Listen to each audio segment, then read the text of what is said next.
Greetings and salutations, ladies and gentlemen. Welcome to my fourth and final quarterly video update by the chair.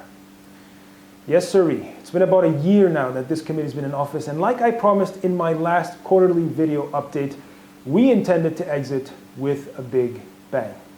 So right at the outset, we organized a site visit to Emirates Global Aluminium, the world's largest primary aluminium smelter. We started off the site visits with a visit to Expo 2020, construction industry. We moved on to the theatrical performance industry with a couple of site visits to La Perle. And finally, we're concluding with a visit to the process safety industry. Many thanks to EGA for hosting us, for putting on a wonderful show, and a particular thanks to my dear friend Zubair Majid for organizing the security clearance, because it's not something easy to do. We introduced the Member in Focus article in January, where we deep dive into the life of an inspirational member.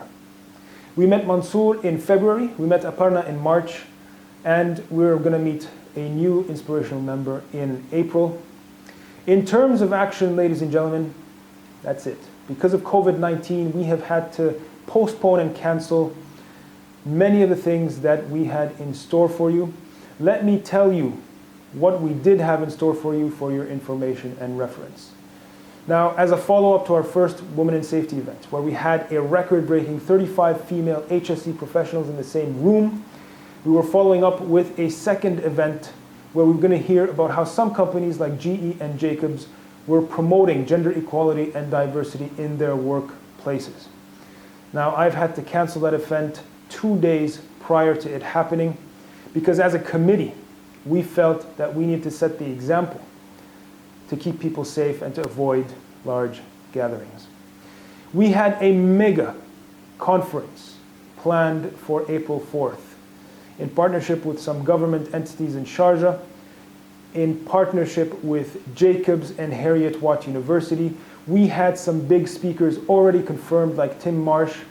At this event, we were going to launch the IOSH UAE Practitioner Awards, where the winners were going to get an exclusive site visit to the airline industry for one of the local airliners in the country. We already had approval for that, but again, we've had to cancel. We had a couple of CSR events. We had a monthly CPD event that we've had to cancel. We were going to take you guys, the members, to schools so you could speak to students about HSE as a career path, but that had to be canceled as well. We had a peer review interview training for a selected number of members in IOSH UAE so that you could become peer review interviewers, but that has been postponed as well. It is what it is, ladies and gentlemen, alas. But let me end on a more positive note. Now, in the past year, this committee has done some exceptional work that we are very proud of. Whether it's the improvement in the quality of branch meetings, where we saw the doubling and tripling of attendees, or the increased frequency of CPD events to serve you better, or the introduction of events like the Women in Safety event, or the CSR events, or the phenomenal growth we've had on our social media platforms. These initiatives have put us as IOSH UAE on the map and have really set the standard globally.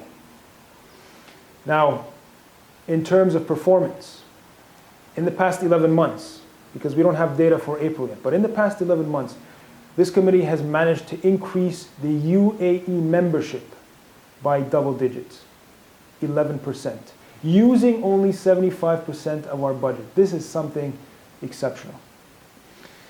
I started off in my first video addressed to the membership by thanking you for your vote of confidence. I'm going to end on a similar note. As chair of IOSH UAE, and on behalf of the 2019-2020 Executive Committee, thank you for electing us. Thank you for giving us the opportunity to serve you. We hope that you are as pleased with the progress as we are. And please keep yourselves and your families safe in these challenging times. I leave you with some memories from the last year.